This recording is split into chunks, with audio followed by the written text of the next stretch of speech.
Today, we're going to dive into a really powerful framework for understanding, well, not just ourselves, but pretty much everyone around us. It's kind of like a hidden map that charts how our minds evolve, and I promise, once you see it, you'll start seeing it absolutely everywhere. You've totally had this happen, right? You're in a conversation, maybe even an argument, and it feels like the other person is playing by a completely different set of rules. You're both talking, but you are just not connecting because your basic views of the world are miles apart. Well, what if I told you that's not just a feeling? It's actually what's happening. Our minds aren't just fixed things. They grow and evolve along a pretty predictable path. We're all on the same map, just maybe at different locations. This whole journey is laid out in a theory called ego development. Now wait, this is not the Freudian ego you might be thinking of. It's way simpler. Just think of ego here as your mind's core operating system. It's the lens you use to make sense of everything. And this isn't about being better or worse. It's all about how our awareness expands over time. So for this first part, let's unfold this hidden map. We're going to take a look at the whole landscape and see what it tells us about the journey of the human mind. And you know what? We're going to start right in the middle, focusing on the core stages where most of us adults are living our day-to-day lives. Take a look at this. See that huge spike right in the middle? Yeah. So even though the whole journey has 9 stages, the vast majority of adults are operating somewhere between stages 4 and 8. This is the territory most of us live in, so there's a pretty good chance the next few slides are going to sound very, very familiar. Okay, the first really big leap for a lot of us happens right here. It's this jump from the conformist stage, where your identity is basically fused with your group, your family, your culture, to the self-aware stage. It's that first little nagging thought that, wait a second, my thoughts are different from the group's. What does that mean? This self-aware stage is a huge turning point. It's the moment you discover your own unique internal world. For the very first time, you realize there's a difference between the mask you show everyone and who you really are on the inside. And that little gap, that's where real self-reflection starts. But, once you've discovered this inner world, you've got to furnish it, right? That is the conscientious stage. Here, you move past just questioning the group, and you start to actively build your own set of values, your own principles. At this stage, your whole mindset shifts. You're not just accepting what you were told anymore. You're making deliberate choices. You start to feel this really strong sense of personal responsibility, and your main focus becomes living a life that actually lines up with your own self-authored principles. But the journey of awareness just keeps going. At the individualist stage, you start to see an even bigger picture. You realize that even your own deeply held principles were shaped by your life, by your context. So you start to hold them a little more loosely, recognizing there's nuance and exceptions to almost every rule.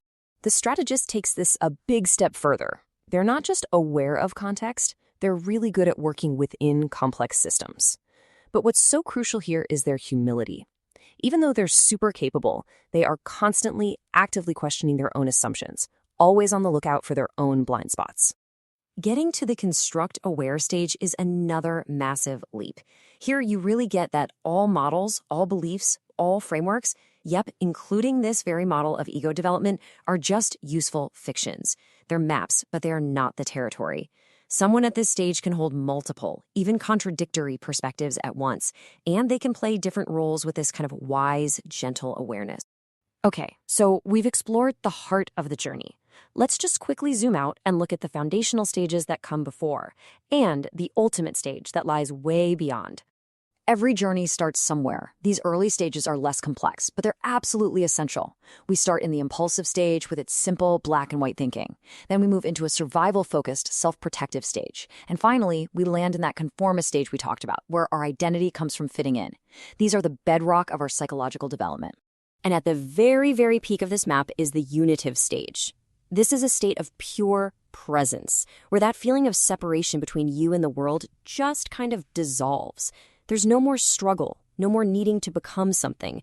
There's just being and responding perfectly to whatever is. It's a really aspirational peak for the human experience. So, we've seen the stages, but how does a person actually move from one to the next? What's the engine that drives all this growth? Well, the mechanism is actually beautiful and simple. We transcend and include. Basically, you fully live in one stage until life throws you a problem that your current worldview just can't solve. It hits a wall. Think of a kid who believes in rigid black and white rules. When they see a good person break a rule for a really compassionate reason, their whole worldview gets challenged. That tension forces them to evolve a more nuanced perspective that can handle that complexity. But here's the key. They don't just throw out the old idea of rules, they include it in a bigger, more sophisticated understanding. So, what does all of this actually mean for you? How can you use this map in your own life? I think the most important thing to remember is this. This is not about climbing a ladder to become better than other people. It's about expanding your perspective. It's about widening your circle of awareness and compassion and just increasing your ability to handle all the complexity that life throws at you. The real power of this map is that it gives you both a diagnosis and a direction. By honestly figuring out where you are, you can understand why you struggle with certain problems. It shines a light on your limitations, but more importantly, it shows you the very next step on your path to growth. So ultimately, this isn't just some abstract theory. It's a tool for conscious growth. You now have a map of your own mind's potential. The only question left is, where will you choose to explore next?